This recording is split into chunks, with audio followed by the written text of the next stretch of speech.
잘못된 믿음은 한 사람으로 하여금 하나님을 왜곡되게 보게 하고 하나님이 누구인지를 모르게 합니다.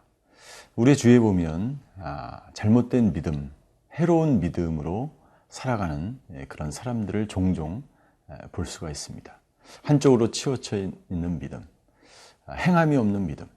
야고보 사도는 그 당시에 있었던 사람들을 향하여, 성도들을 향하여 정말 그리스도를 믿는 믿음이 무엇인지를 깨닫게 하기를 원했습니다. 그래서 야고보서를 쓰게 되어 있습니다. 우리 주위에 해로운 믿음으로 말미암아 얼마나 많은 사람들이 고통을 당하고 있는지 모르겠습니다. 이제 야고보서를 통해서 진정한 믿음이 무엇인지, 행하는 믿음이 무엇인지 함께 살펴보는 시간을 갖기를 원합니다.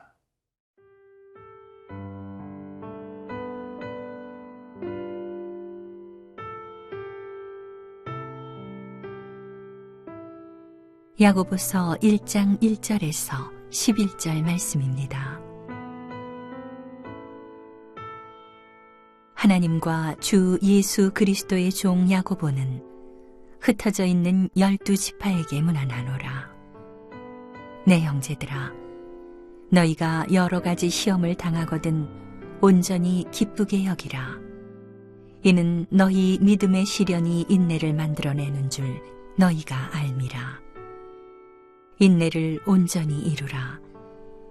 이는 너희로 온전하고 구비하여 조금도 부족함이 없게 하려 함이라. 너희 중에 누구든지 지혜가 부족하거든 모든 사람에게 후히 주시고 꾸짖지 아니하시는 하나님께 구하라. 그리하면 주시리라. 오직 믿음으로 구하고 조금도 의심하지 말라. 의심하는 자는 마치 바람에 밀려 요동하는 바다 물결 같으니 이런 사람은 무엇이든지 주께 얻기를 생각하지 말라. 두 마음을 품어 모든 일에 정함이 없는 자로다. 낮은 형제는 자기의 높음을 자랑하고 부한 자는 자기의 낮아짐을 자랑할지니 이는 그가 풀의 꽃과 같이 지나감이라. 해가 돋고 뜨거운 바람이 불어 풀을 말리면 꽃이 떨어져 그 모양의 아름다움이 없어지나니 부한 자도 그 행하는 일에 이와 같이 쇠잔하리라. 오늘 본문 1절에 보니까 이렇게 기록되어 있습니다. 하나님과 주 예수 그리스도의 종 야고보는 흩어져 있는 12지파에게 문안하노라. 야고보서를 쓴 야고보는 예수님의 동생이었습니다. 예수님의 동생은 자기를 스스로 예수 그리스도의 종이라고 이야기합니다. 야고보는요, 당시에 굉장히 유명하고 알려져 있었던 사람이었습니다. 예루살렘 교회를 무려 30년 정도 목회했던 사람이고, 결국 야고보는 정말 열정적으로 목회를 하다가 예루살렘 성 절벽에서 떨어져 순교하였던 사람이었고, 그가 순교하였을 때 그의 시신을 거둘 때 그의 시체를 많은 사람들이 보고 깜짝 놀랐는데 그의 무릎이 낙타의 무릎처럼 너무나 많이 무릎을 꿇고 기도함으로 그의 무릎이 낙타처럼 굳어있는 것을 보고 많은 사람들이 눈물을 흘렸다는 그러한 증거가 있습니다. 그렇게 훌륭한 사람이 자기를 이렇게 표현합니다. 예수님의 종이라고 표현합니다. 그렇습니다.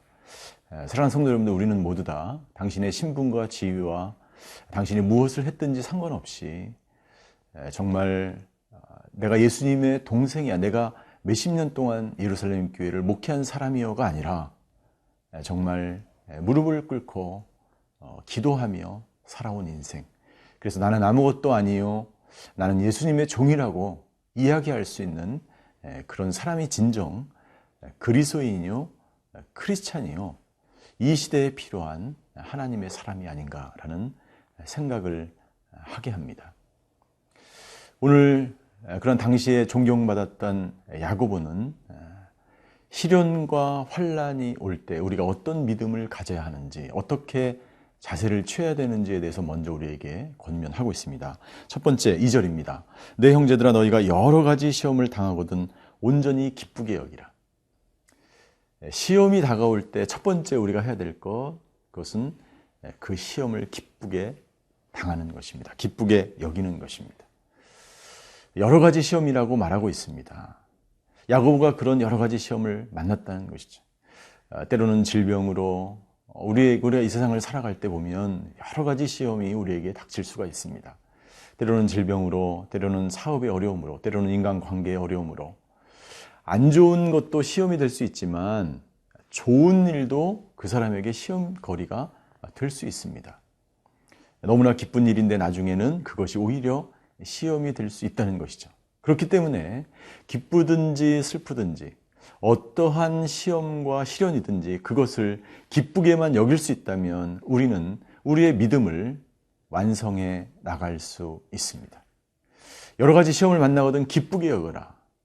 이 기쁘게 여기는 것, 기쁨은 바로 고난과 역경을 이겨나갈 수 있는 능력을 우리에게 만들기 때문입니다. 그래서 예수님도 요한복음 15장 11절에 이렇게 우리에게 권면하는 것이죠. 내 기쁨이 너희의 기쁨이 충만하길 원한다. 여러 곳에서 시편 기자도 시편 119편에 보면 나는 환난과 어려움 속에서 우환 속에서 오직 하나님의 말씀만을 내 기쁨으로 여겼다 라고 이야기한 것이죠. 왜요? 기쁨이 하나님으로부터 오는 이 기쁨이 모든 환난과 어려움을 시험을 이겨나갈 수 있게 하기 때문에 기쁨으로 그것을 내가 받아들일 수만 있다면 나의 믿음은 점점 성장해 가고 그리고 하나님의 사람으로 구비되어져 가는 것이죠. 두 번째 취해야 될 자세가 있는데 그것은 뭐냐면 3절입니다.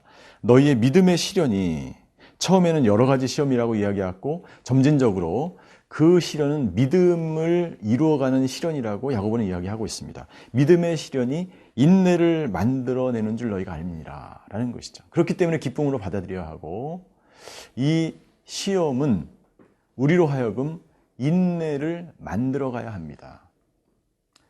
우리가 당하는 시험과 시련이 그냥 고통과 절망과 한숨으로 끝난다면 그것은 인내가 아닙니다. 인내라고 하는 것은 뭐냐면요, 인내는 하나님의 속성입니다. 끝까지 참을 뿐만이 아니라 그것을 극복하고 감당해 낼 수 있는 능력, 그 성품을 바로 인내라고 하는 것이죠. 그래서 우리가 그 환난을 통해서 인내함으로까지 우리가 나아가야 된다는 것이죠.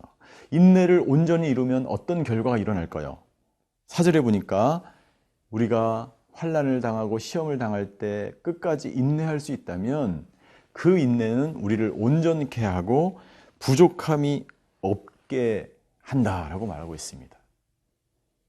그렇죠. 하나님은요, 우리로 하여금 우리를 시험하는데, 우리를 시련 가운데 두시는데 그것은 우리에게 인내하게 함으로 우리를 온전케 하려고 우리에게 시험을 준다고 야고보서는 말하고 있습니다. 이것을 깨닫는 사람은요, 끝까지 인내할 수 있습니다. 그리고 그 사람은 인내 후에 하나님께서 나를 온전하게 만드실 것을 확실하게 믿는 사람이요, 그런 사람들은 소망을 가지고 믿음 가운데 모든 환난을 이겨 나가는 사람입니다. 저와 여러분이 모든 시험을 기쁨으로 받아들이고 그리고 그것을 인내할 수 있다면 하나님이 원하시는 야고보와 같은 사람, 하나님이 원하시는 그러한 그리스도인으로 이 땅 가운데 불려지게 될 것입니다.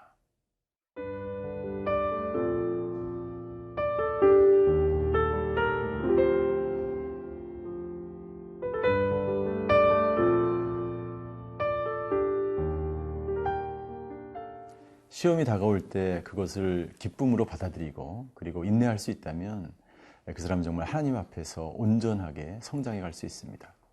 야고보 사도는 우리에게 시험을 이길 수 있는 방법을 제시합니다. 어떻게 우리는 시험을 이길 수 있을까?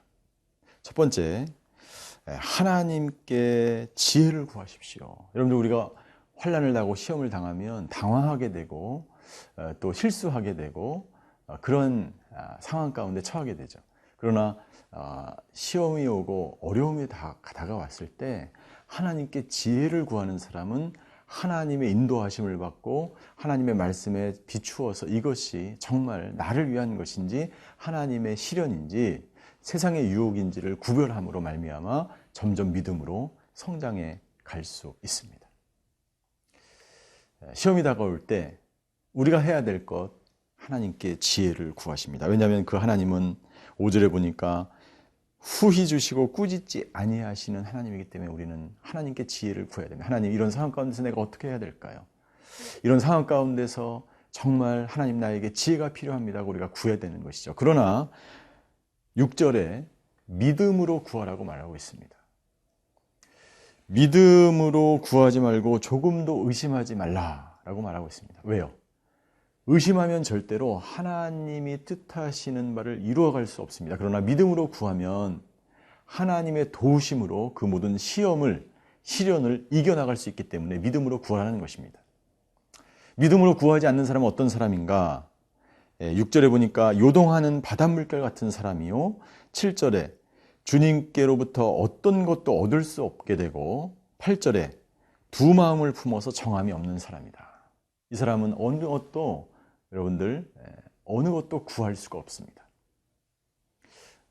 나는 저와 여러분이 정말 시험 가운데 있을 때 하나님께 지혜를 구함으로 올바른 길을 선택하고 하나님이 원하시는 그런 인내를 끝까지 이루어 주님이 기뻐하시는 사람이 되시기를 바랍니다.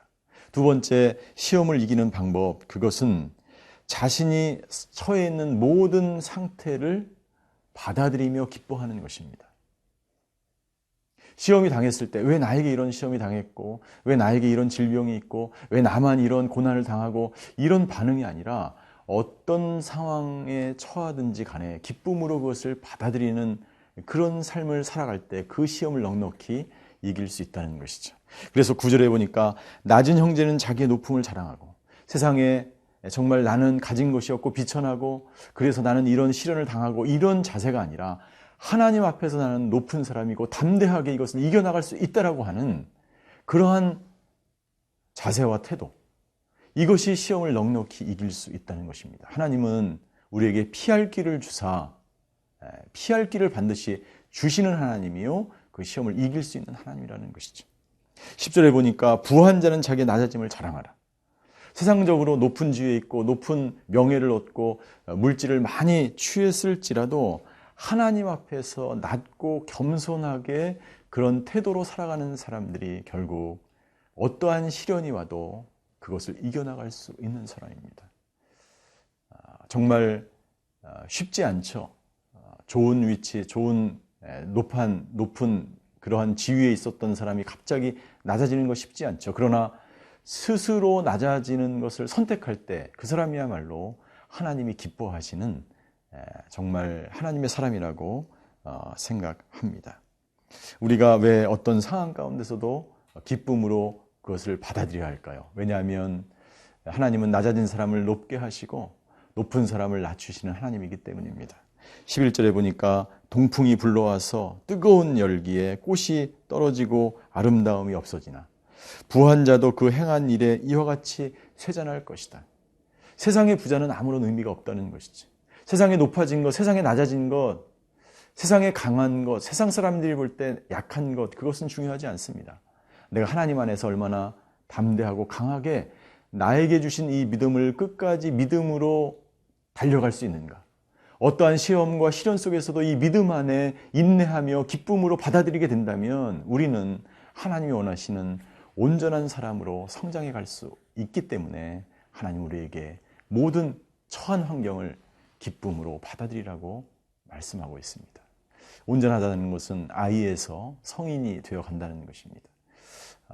자기가 여러 가지 시험을 아이는 감당할 수 없죠. 그러나 성인이 된다는 것은 여러 가지 어려운 시련과 시험들을 감당할 수 있다는 것입니다. 오늘 하루 저와 여러분들의 삶 속에서 기쁨으로 모든 시험을 이겨내고 감당하며 인내를 이루어서 하나님의 온전한 사람으로 성숙해 가시는 그런 하루가 되시기를 주님의 이름으로 축원합니다. 기도하시겠습니다. 하나님 감사합니다. 우리가 시험을 당할 때 기쁨으로 그것을 받아들이며 그리고 하나님께 지혜를 구하며 살아가는 하루가 되게 하여 주시옵소서. 내 눈과 인간적인 방법과 세상적인 눈으로 보면 그 시험은 감당할 수 없음이 분명합니다. 그러나 우리가 하나님께 간구하고 지혜를 구하면 하나님은 피할 길을 주시는 하나님인 줄 믿사오니 오늘 저희가 그런 하루가, 하나님을 구하는 하루가 되게 하여 주시옵소서.